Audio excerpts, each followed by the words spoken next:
الفاتحة. بسم الله الرحمن الرحيم. الحمد لله رب العالمين الرحمن الرحيم مالك يوم الدين إياك نعبد وإياك نستعين اهدنا الصراط المستقيم صراط الذين أنعمت عليهم غير المغضوب عليهم ولا الضالين. صل على محمد وآل محمد. أعوذ بالله من الشيطان الرجيم. بسم الله الرحمن الرحيم. الحمد لله الذي لا يبلغ مدحته القائلون ولا يحصي نعماءه العادون ولا يعدي حقه المجتهدون، الذي ليس لصفته حد محدود ولا نعت موجود ولا وقت معدود ولا أجل ممدود، فترى الخلائق بقدرته ونشر الرياح برحمته. الصلاة والسلام على الرسول المسدد المصطفى العنجد المحمود الأحمد سيدنا ومولانا ومولى الكونين جد الحسن والحسين وعاني أبا القاسم محمد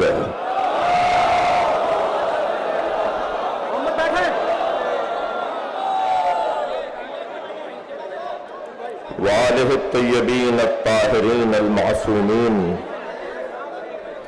الذين قال الله إنما يريد الله ليذهب عنكم الرجس أهل البيت ويطهركم تطهيرا.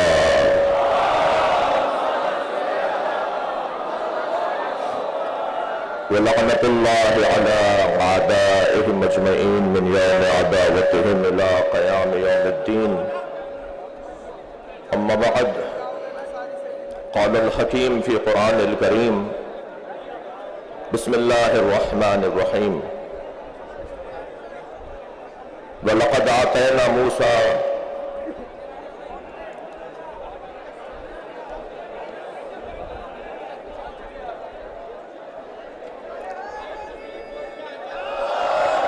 بسم الله الرحمن الرحيم.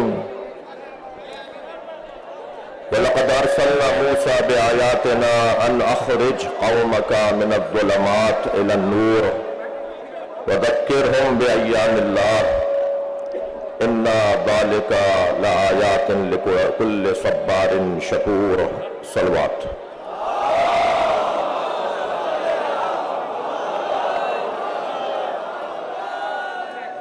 سورہ مبارکہ مریم، سورہ مبارکہ مریم کے علاوہ سورہ مبارکہ ابراہیم ایک لہجے کی دو جگہ آیات. وَلَقَدْ أَرْسَلْنَا مُوسَى بِآيَاتِنَا، اور بتحقیق ہم نے موسیٰ کو بھیجا ہے. بھیجے ہوئے اور ہوتے ہیں، نکالے ہوئے اور ہوتے ہیں.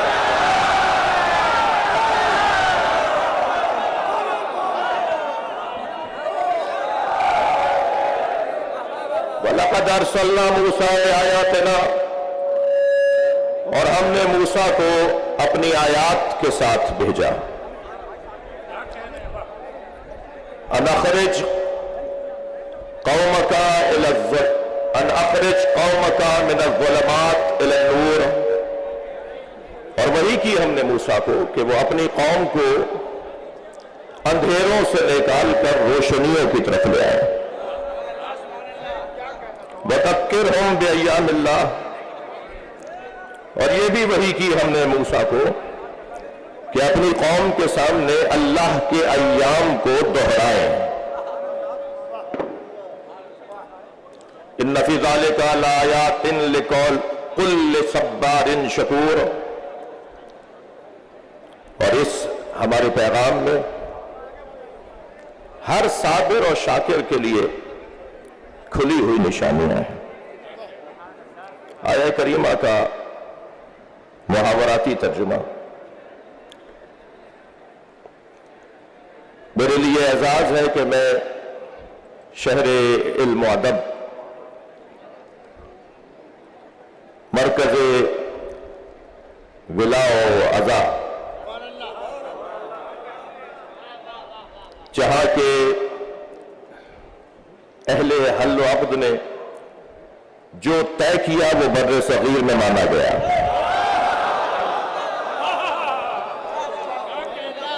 ایک ایسی سرزمین جس سرزمین کی فضا میں علم ہے، ایک ایسی سرزمین جہاں سانس لینے والا ادیب کہلاتا ہے. یہاں کا انگوٹھا لگانے والا بھی آپ جناب سے بات کرتا ہے.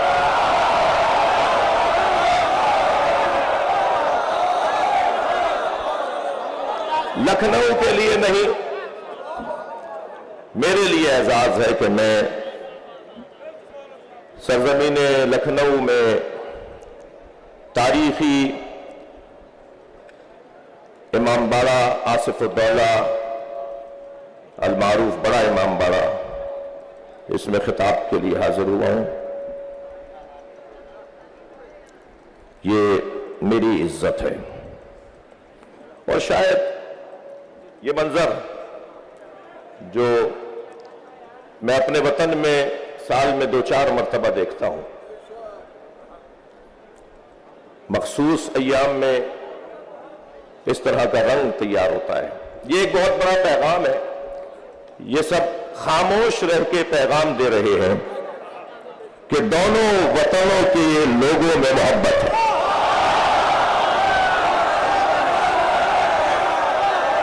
میں اس پہ چاہوں گا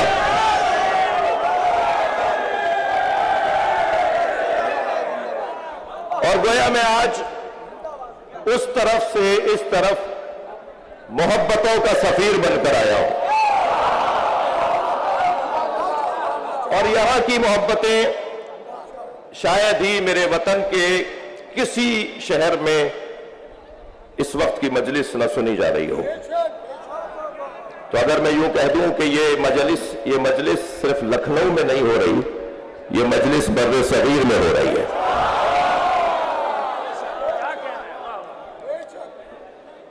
مبارک جگہ ہے، روحانی جگہ ہے. یہاں مانگی جانے والی دعا یقیناً مستجاب ہے. میں ممنون احسان ہوں خطیب اکبر مولانا مرزا محمد اطہر نور اللہ مرقدہ الشریف، خطیب العرفان مولانا اشفاق مرزا اشفاق نور اللہ مرقدہ الشریف کے خانوادے کا، خاص طور پر میرے بھائی جو ہندوستان کے لاکھوں دلوں میں رہتے ہیں. یہ اگر ایک آواز دیں تو اس ملک کے مسلمانوں کو جوڑ سکتے ہیں، اور ایسا مشاہدے میں ہے. مولانا مرزا محمد یعصوب عباس اور جانشین خطیب اکبر مرزا مولانا اعجاز اطہر، میں ان کے بھائیوں کا، ان کے خانوادے کا ممنون ہوں. ابھی خاص طور پر صدر دروازے سے یہاں تک آنے میں جن محبتوں کا میں نے مشاہدہ کیا، شاید مجھے مرنے کے بعد بھی کام آئیں گی.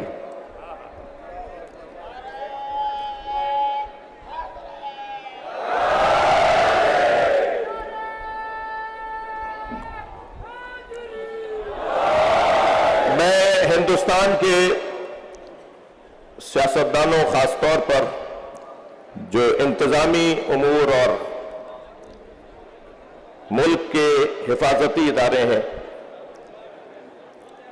انہیں بھی اپنے دل میں خاص محبت کے ساتھ رکھ کر جاؤں گا کہ انہوں نے آج کی اس مجلس کے انعقاد میں کسی بھی طرح کی رکاوٹ کو خاطر میں نہ لا کر مجلس کے انعقاد میں تعاون فرمایا. وقت گزر جاتا ہے، کام رہ جاتا ہے، اور کام بھی گزر جاتا ہے، علم رہ جاتا ہے۔ ارشاد حضرت ہدیت، وَلَقَدْ أَرْسَلْنَا مُوسَىٰ بِآيَاتِنَا، ہم نے موسیٰ کو اپنی نشانیوں کے ساتھ بھیجا ہے۔ میرے جوانوں، تمہاری محبت تو میرا بہت بڑا سرمایہ ہے۔ حضرت موسیٰ کو اللہ نے آیات کے ساتھ بھیجا ہے، تیاری کے ساتھ بھیجا ہے۔ قرآن فارمولوں کی کتاب ہے، قرآن اصولوں کی کتاب ہے۔ قرآن ہر نبی کے ساتھ یہ نہیں کہے گا، اللہ ہر نبی کے ساتھ یہ نہیں کہے گا کہ ہم نے اپنی آیات کے ساتھ بھیجا ہے۔ اگر ایک نبی کے ساتھ بھی یہ کہہ دیا گیا کہ ہم نے بھیجا ہے، تو اس کا مطلب یہ ہے کہ یہ زمین ان کا وطن نہیں ہے، وہ کہیں اور سے آئے ہیں، لہذا ان کا وہاں جانا کمال ہے، مگر اس سے بڑا کمال ان کا یہاں رہنا ہے۔ میں اگر اپنے الفاظ کو اور روشن تر کہوں کہ نبی کا معراج پہ جانا کمال تھا، اس لیے کہ قرآن مجید نے سبحان الذی اسری بعبدہ کہہ کر نبی کی معراج کو یاد کیا ہے۔ نبی کا معراج پر جانا کمال تھا، مگر نبی کا زمین پر رہنا اس سے بڑا کمال تھا۔ مجھے ایک بزرگ عالم دین کے دو مصرے یاد آ رہے ہیں۔ وہ فرماتے ہیں کہ ایک شب کا ذکر کیا ہے جانے والے عرش پر، ایک شب کا ذکر کیا ہے جانے والے عرش پر، تیری ساری زندگی معراج ہی معراج ہے۔ لہذا ان کا وہاں جانا یقیناً، اور وہ علامہ حلی نے تو 100 سے زیادہ معراجیں لکھی ہیں، وہ جو جب چاہتے تھے چلے جاتے تھے۔ تو کیا خوب جملہ کسی بزرگ سے میں نے سنا کہ وہ جب چاہتے تھے چلے جاتے تھے۔ وہ جو قرآن میں معراج کا تذکرہ ہوا ہے وہ آفیشل سفر تھا، وہ سرکاری سفر تھا۔ تو یہ وہاں سے بھیجے گئے ہیں، یہ وہاں سے آئے ہیں۔ ایک نبی کے ساتھ اگر کہہ دیا کہ یہ وہاں سے ہم نے بھیجے ہیں، اور بھیجے بھی نشانیوں کے ساتھ ہیں، تیاری کے ساتھ ہیں، ایسے ہی اگر ایک نبی ماں کی گود میں یہ کہے کہ میں نبی ہوں، تو کیا ضروری ہے کہ ہر نبی کے ساتھ یہ لگایا جائے کہ یہ جب دنیا میں آتے ہیں تو وہاں سے نبی بن کر آتے ہیں؟ حضرت عیسیٰ علیہ السلام کی مادر گرامی سے کہا گیا کہ یہ بچہ کہاں سے لے آئیں؟ تمہارے تو باپ بھی ایسے نہیں تھے، تمہاری تو ماں بھی ایسی نہیں تھی۔ اور ادھر حضرت مریم کو کہہ دیا گیا کہ آپ چپ کا روزہ رکھیں، آپ کا کام خاموش رہنا ہے۔ ہمیشہ خاموش رہنے والا جاہل نہیں ہوتا۔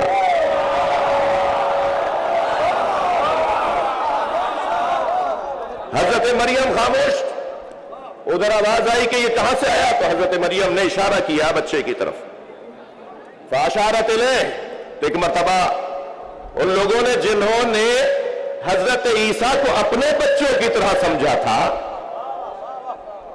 بڑے پیغامات ہیں۔ حضرت عیسیٰ جو انہیں اپنے جیسا سمجھے، پھر ان کا انجام کیا ہوگا ذرا محسوس کیجئے گا۔ جنہوں نے حضرت عیسیٰ کو اپنے جیسا سمجھا، انہوں نے کہا کیفا نکلم من کان فی المہد صبیا، یہ بچہ ہم سے کیسے بات کرے گا جو ابھی ماں کی گود میں ہے، ابھی تو گہوارے میں ہے۔ تو جنہوں نے اپنے بچوں جیسا سمجھا، انہیں پیغام ملا کہ خبردار، عیسیٰ گہوارے میں بول سکتا ہے تو عیسیٰ وہ ہے جس کی ماں کو بیت اللہ سے بھیجا گیا تھا، اور ایک اور بچہ آنے والا ہے کہ جس کی ماں کو کعبے میں بلایا جائے۔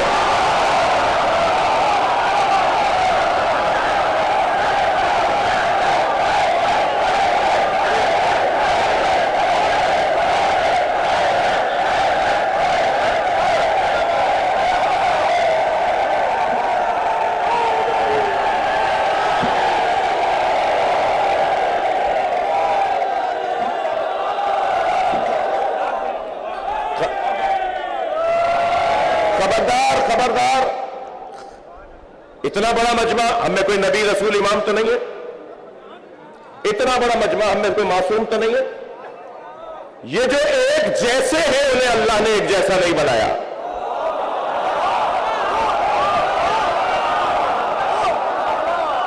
بھائی اہم ترین دستاویزات پر دستخط کے بعد انگوٹھا لگوایا جاتا ہے. متعلقہ اداروں کے افسران بیٹھے ہوں گے, بھائی پڑھے لکھے ہیں, دستخط کر دیے, انگوٹھا کیوں لگوا رہے ہو؟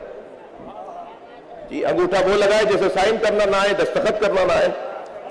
لیکن دستخط کے بعد انگوٹھا اس لیے لگوایا جا سکتا ہے, لگوایا جاتا ہے کہ دنیا میں اگر فنگر پرنٹ کے طالب علم اور اس شعبے جو کرائم کے ادارے ہیں, جو حفاظتی ادارے ہیں, وہ توجہ کریں, میں کچھ کہہ رہا ہوں, دنیا میں جرائم کو بھی پکڑا جاتا ہے انگلیوں کے نشان سے,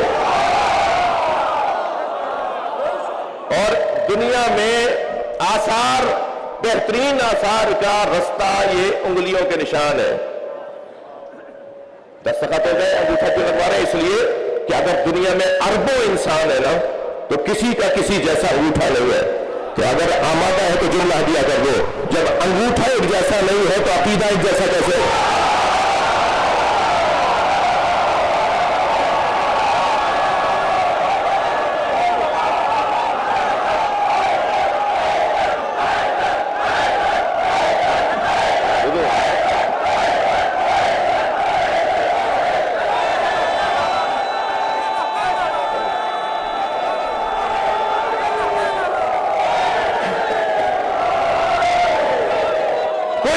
نہیں ہے.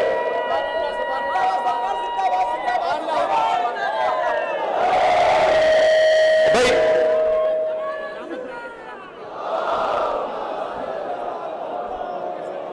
اسکول میں 2 بچوں نے داخلہ لیا.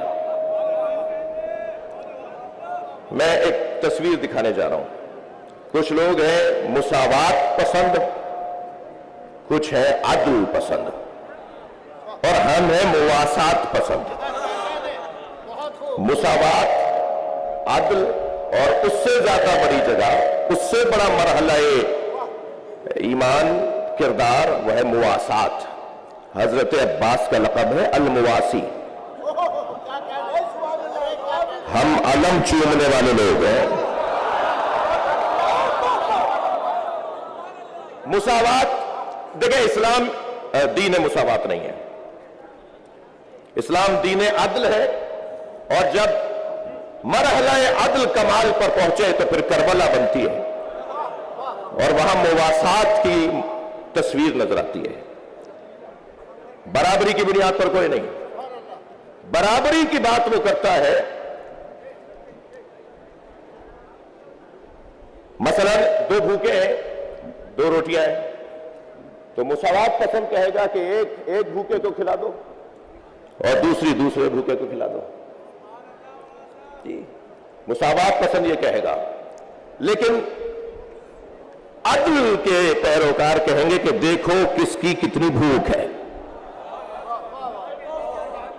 اگر ایک کی بھوک 1.5 روٹی کی ہے تو اسے 1.5 روٹی دو, اور اگر ایک کی بھوک آدھی روٹی کی ہے تو اسے آدھی روٹی دو. عدل یہ کہتا ہے. تو عدل کا تقاضا تو تفریق ہے. عدل کا تقاضا تفریق ہے. اب مساوات پسند مزاج لوگوں میں ایک منظر نظر آیا کہ 2 بچوں نے اسکول میں ایک ساتھ داخلہ لیا. ایک ہوشیار, محنتی, ذہین, اس نے ایک سال میں کئی کلاسیں پاس کی. ایک نکما, کن ذہن, اور اس نے کئی سالوں میں بھی ایک کلاس پاس نہیں کی. ایک پہنچ گیا میٹرک میں اور ایک پہنچ گیا تیسری میں. جو مساوات پسند لوگ تھے انہوں نے ان دونوں بچوں کو, ہوتے ہیں بعض افسران آتے ہیں اداروں میں وزٹ کے لیے, تو انہوں نے دیکھا کہ ریکارڈ دونوں کا ایک ہے, ایک ہی تاریخ کو داخل ہوئے, ایک سا ان پہ سرمایہ لگا, ایک سا ان کے اوپر وقت لگا, مگر ایک میٹرک میں ہے اور ایک تیسری میں ہے. تو کہنے لگے انہیں ساتھ ہونا چاہیے. تو وہاں کے مدیر صاحب نے کہا کہ حضور کیسے ساتھ کریں, ایک ذہین ہے وہ پہنچ گیا میٹرک میں, اور ایک کن ذہن ہے محنت ہی نہیں کرتا وہ آیا ہے بہرحال تیسری میں. تو کہنے نہیں, ہونا تو ساتھ چاہیے, انہیں برابر ہونا چاہیے. تو کیسے برابر کریں, آپ ہی بتا دیجئے کیا فارمولہ ہے. تو کہنے لگے ہاں یہ تیسری والا تو میٹرک میں چل نہیں سکتا, وہ میٹرک والے کو تیسری میں لے آؤ. یہ خود تو نبی جیسے ہو نہیں سکتے, کہتے محمد ہم جیسا.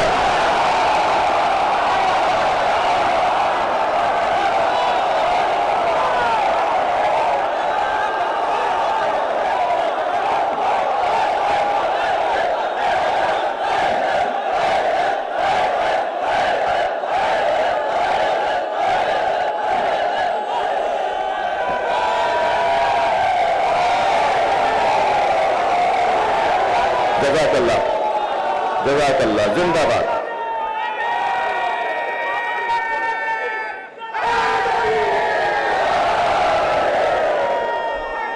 معرکہ نہیں بھائی، کل آپ محفل میں نہیں تھے بلال بھائی، دو مصرے مجھے اپنے یاد آ رہے ہیں۔ معرکہ بدر و احد کا سوچ کر تازہ کرو، یہ ان لوگوں سے کہہ رہا ہوں جنہیں نعرہ حیدری پسند نہیں ہے۔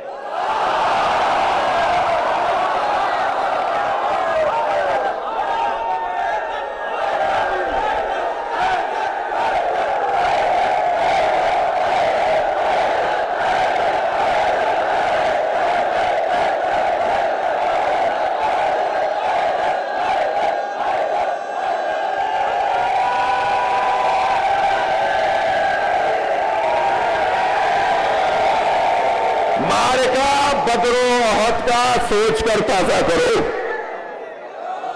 معرکہ جو میرے عزیز دور ہیں اور بالکل دوسرے لان میں پارک میں تشریف فرما ہے، میں ان کو دور سے دیکھ رہا ہوں، سلام پیش کرتا ہوں اپنی بچیوں کو، بہنوں کو، ماؤں کو، قوم کی ماؤں کو اور یہاں شریک تمام افراد کو۔ معرکہ بدر و احد کا، معرکہ بدر و احد کا سوچ کر تازہ کرو، معرکہ بدر و احد کا سوچ کر تازہ کرو، ذکر حیدر آج بھی لڑتا ہے لشکر کے بغیر۔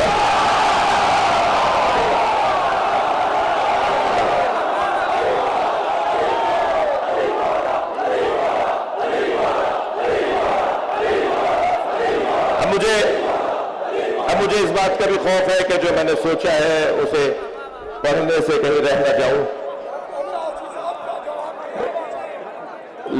لیکن میرا یہ بھی دل کہہ رہا ہے کہ ان جوانوں کے جو دل کی آواز ہے اس پہ کچھ بات ہو،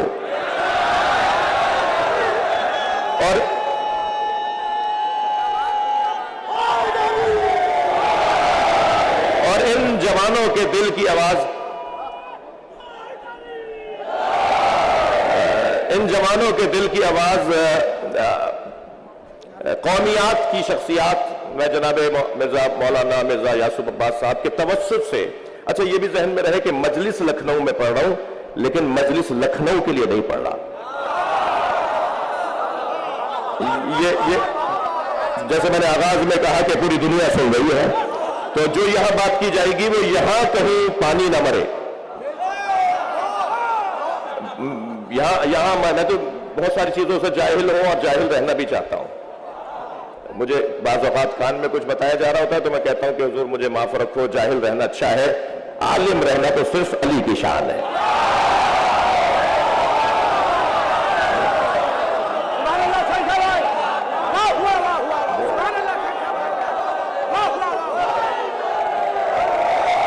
تو جو پوری دنیا کے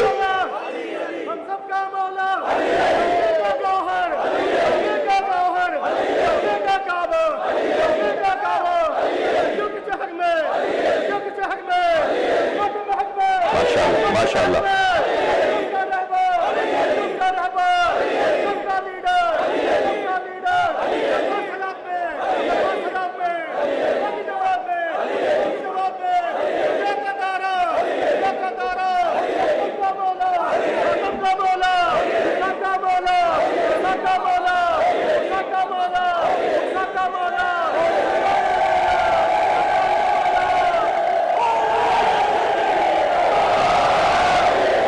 لوگوں کو یا علی مدد بولنے سے پہلے 6 دفعہ سوچنا چاہیے۔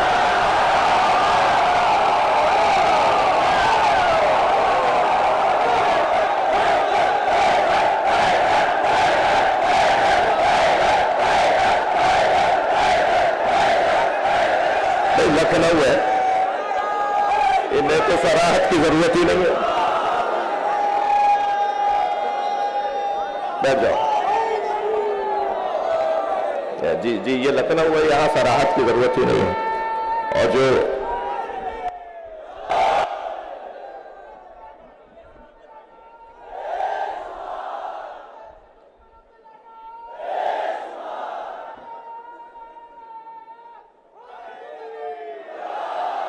میں جملے کو تکرار کر رہا ہوں، 3 لوگوں کو یا علی مدد بولنے کی ضرورت ہی نہیں ہے، اور ان 3 لوگوں کی 3 کمزوریاں بتا دوں۔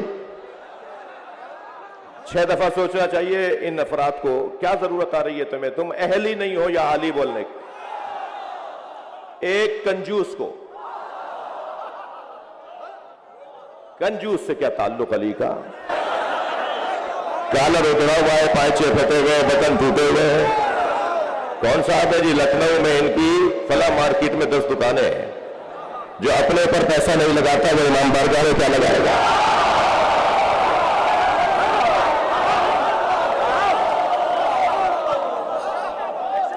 حضرت ابراہیم علیہ السلام جب بکریاں چرانے کے لیے گیا، عجیب انداز ہے، اہل دقت تشریف فرمایا، خطبہ بیٹھے ہیں، میں تو دعویٰ ہی نہیں رکھتا کہ مجھے مجلس پڑھنا آتی ہے، حاضر ہو گیا ہوں محبت میں آپ کے دیدار کے لیے، آپ کی زیارت کے لیے۔ حضرت ابراہیم جب بکریاں چرا رہے تھے، اچھا عجیب بات، عجیب پیغام کہ اللہ نے ہر نبی سے بکریاں چروائیں جی، حتیٰ ہمارے نبی بھی یہ چوپائے جانور حضرت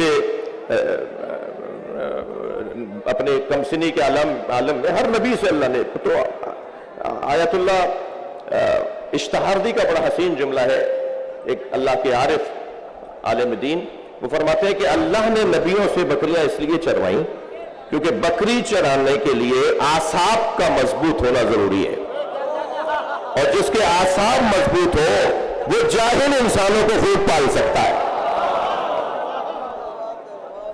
بکریاں چرا رہے، ایک مرتبہ جبریل امین نے پوچھا کہ اللہ تیرا خلیل ابراہیم تیری راہ میں کیا دے سکتا ہے؟ تو اللہ نے کہا کہ میرا خلیل تو اپنا سب کچھ دے سکتا ہے۔ تو برابر سے جبریل امتحان لینے کے لیے گزرے، امتحان لینے کو برابر سے گزرے اور ایک تسبیح پڑھتے ہوئے گزرے، سبوح قدوس ربنا ورب الملائکۃ والروح۔ حضرت ابراہیم کے کان کھڑے ہو گئے، مڑ کر دیکھا، اتنا حسین لہجہ، اتنا حسین اور جالب ذکر، یہ تو میرے اللہ کا ہے۔ تو کہا کیا صرف تم ہی ہو کہ جو اپنے اللہ کا ذکر کرتے ہو؟ کوئی اور بھی تو کر سکتا ہے۔ کہا اسے ایک دفعہ اور سناؤ۔ تو کہا دو گے کیا اس کے بدلے میں؟ کہ میرے جتنے جانور ہیں میں آدھے دے دوں گا۔ ایک مرتبہ اور سنا دیا، آنکھوں میں آنسو بھر لائے۔ کہا اتنا اچھا ذکر، ایک دفعہ اور سناؤ۔ کہ آپ کیا دو گے؟ کہ جو رہ گئے وہ سب دے دوں گا۔ دیکھ لیا آپ نے، جس سے محبت ہوتی ہے اس کے نام پہ خرچ کرنے کو دل کرتا ہے۔ خبردار، عزاداری امام حسین سے کم کر کے یتیموں اور بیواؤں کے لیے فنڈز قائم نہ کرو۔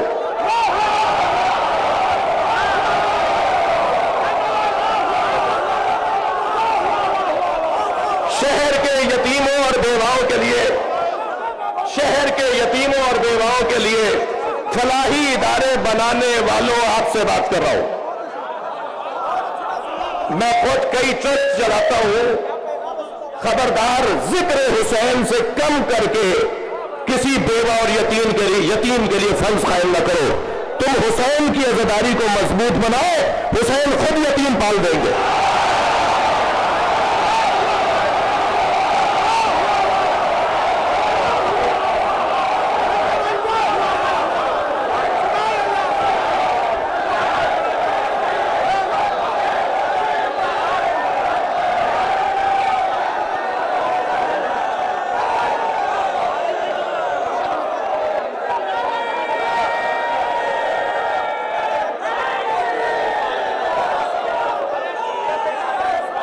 جتنا ہے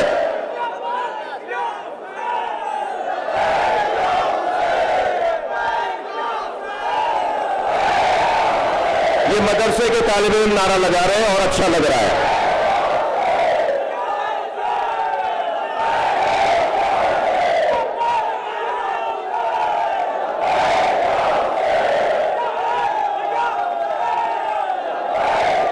اچھا ایک ہم آواز ہو کے صرف 5 مرتبہ کہہ دیجئے، لبیک یا حسین۔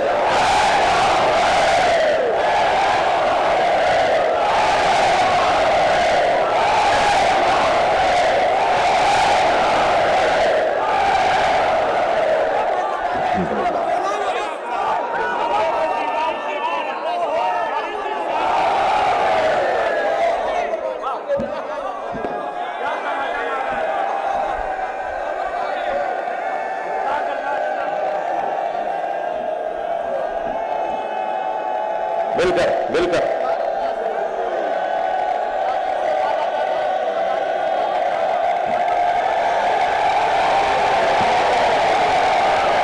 یہ کوئی ہنر نہیں ہے کہ مجلس کی نیاز بنائی پکائی خود کھا لی. انہیں نیاز کھلائیے جو نیاز کھانے کو بدعت کہتے ہیں. اگر واپس کر دیں تو ناراض نہ ہو دوبارہ بھیجیے. اگر واپس کر دیں تو خفا نہ ہو اس سے بارہ بھیجیے. میں منبر پر بیٹھ کر قسم کھا کے کہہ سکتا ہوں چوتھی مرتبہ ان کی طرف سے نیاز آئے گی کہ ہم بھی شیعہ ہو گئے. اخلاق سے بہتر تبلیغ نہیں ہے. اور لکھنؤ بر صغیر کا ہے علمی ادبی ازائی ولائی مرکز. یہاں سے یہ بات بنتی ہے کہ میں کہہ دوں شیعہ امام حسین کی عزاداری کے مالک نہیں ہے. شیعہ امام حسین کی عزاداری کے مالک نہیں ہے. جہاں جہاں میرے عزیز تشریف فرما ہیں اور سن رہے ہیں میں ان سے مخاطب ہوں. شیعہ امام حسین کی عزاداری کے مالک نہیں ہے، نوکر ہے. اور نوکروں کو اپنی اوقات میں رہنا چاہیے.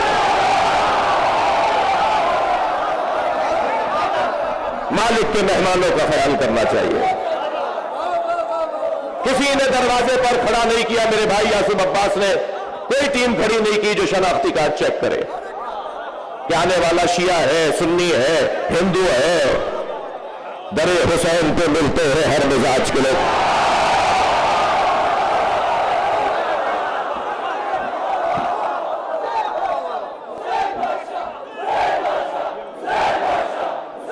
ماشاءاللہ.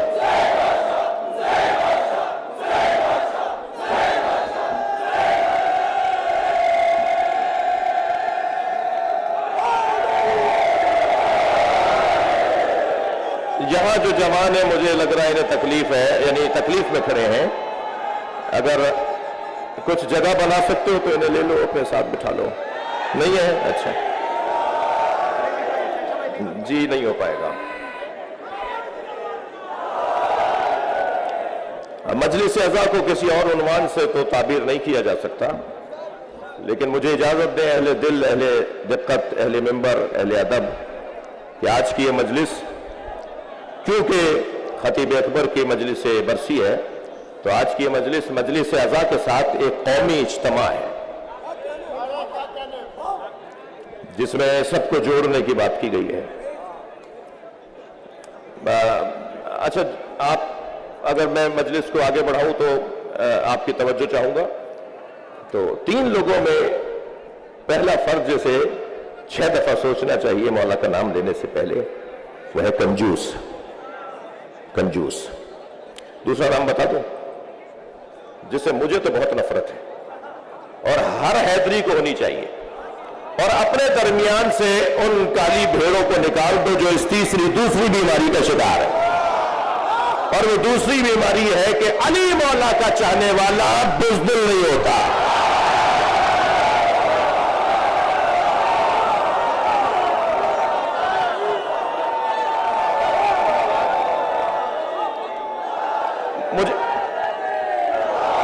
مجھے اندازہ ہے کہ اس انداز سے مجلس آگے چلے گی تو شاید 3 گھنٹے تک میں ممبر پہ رہوں گا.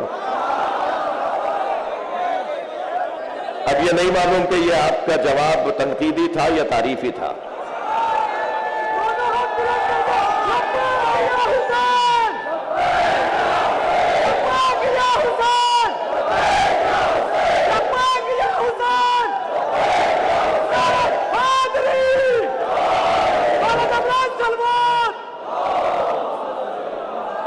بھئی ایک ایسی صلوات کے جو دل خوش کرتے ہیں.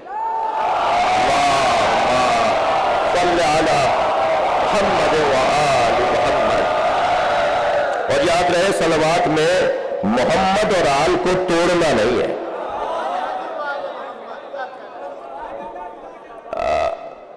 دوسرا وہ شخص جس کو میں ہوشیار کر رہا ہوں وہ ہے بزدل. مجھے وہ سنی سے مجھے اس سنی سے بڑا پیار ہے جو لاکھوں شیعوں میں ہاتھ باندھ کے نماز پڑھتا ہے.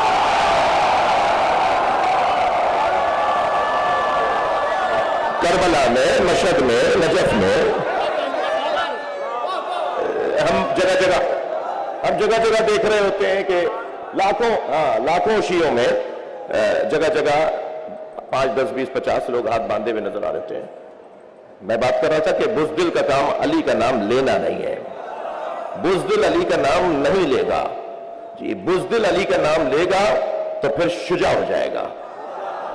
جی تو وہ بڑا اچھا منظر ہوتا ہے کہ کہیں کہیں ہمیں جگہ جگہ نظر آ رہے. تو مجھے اس لیے کاظمی صاحب، اس لیے مجھے وہ سنی پسند ہے. آج بھی تشریف فرمائے، میں ان کا ممنون ہوں جو میرے سنی بھائی تشریف فرمائے. مدارس کے طالب علم بھی آئے ہوئے ہیں. میں ہاتھ نہیں اٹھوانا چاہتا ورنہ یہاں ووٹنگ ہو جائے گی. کچھ جوانوں نے ہاتھ اٹھائے تو میں اگر یہ ہو گیا تو پھر شیعہ کہیں گے ہم زیادہ تھے، وہ کہیں گے ہم زیادہ تھے. اور میں کہوں گا کہ سنی میری جان ہے، شیعہ میری آبرو ہے.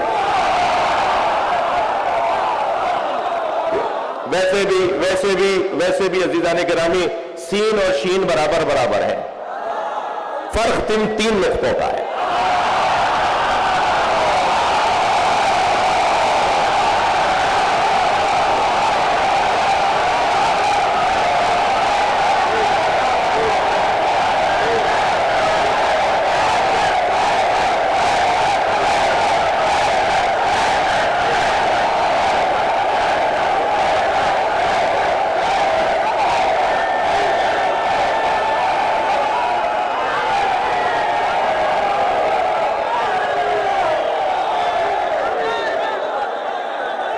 مجھے وہ سنی اس لیے اچھا لگتا ہے جو لاکھوں شیعوں میں ہاتھ باندھ کے نماز پڑھ رہا ہوتا ہے. وہ مجھے اس لیے اچھا لگتا ہے کہ وہ ہاتھ باندھ کر بتاتا ہے شیعوں سے ڈرنا نہیں، یہ مارتے نہیں ہے. یہ بہت بڑا اعزاز ہے، یہ بہت بڑی عزت ہے کہ کسی قوم سے کوئی ڈرے نہیں. ہم سے کوئی ڈرتا نہیں ہے، یہ بہت بڑی عزت ہے. میں ہندوستان اور پاکستان کی ریاستوں سے بات کر رہا ہوں. دہشت گرد پاکستان میں ہو تو بھی غلط، دہشت گرد ہندوستان میں ہو تو بھی غلط. ان دونوں کا مسلک انسانیت دشمنی ہے. دہشت گرد کوئی مذہب نہیں رکھتا. خبردار کسی دہشت گرد کو نہ سنی نہ شیعہ کہیے گا نہ ہندو کہیے گا. کوئی ہندو دہشت گرد نہیں ہو سکتا، کوئی سنی اور شیعہ دہشت گرد نہیں ہو سکتا. دہشت گردی خود ایک مذہب ہے جن کا ہندوؤں سے تعلق نہیں ہے، جن کا سنیوں سے اور شیعوں سے تعلق نہیں ہے. بزدل لاکھوں شیعوں میں ہاتھ باندھ کے نماز پڑھ کر بتاتا ہے شیعوں سے ڈرنا نہیں. اور اس لیے بھی مجھے مولانا اچھا لگتا ہے وہ کہ وہ ہاتھ باندھ کر بتاتا ہے، وہ ہاتھ باندھ کر بتاتا ہے کہ جس دین کو میں نے سمجھا ہے اس پہ عمل کرنے کی جرأت بھی رکھتا ہوں. بھائی جملے کی قدر کیجیے گا. کوئی ہندو بھائی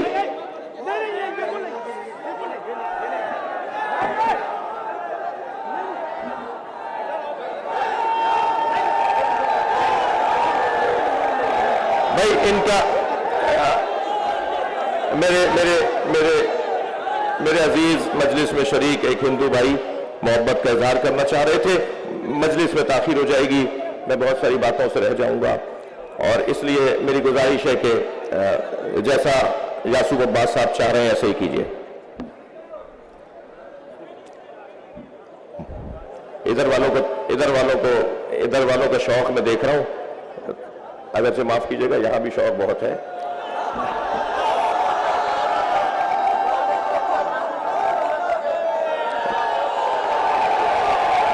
بھائی ایک جو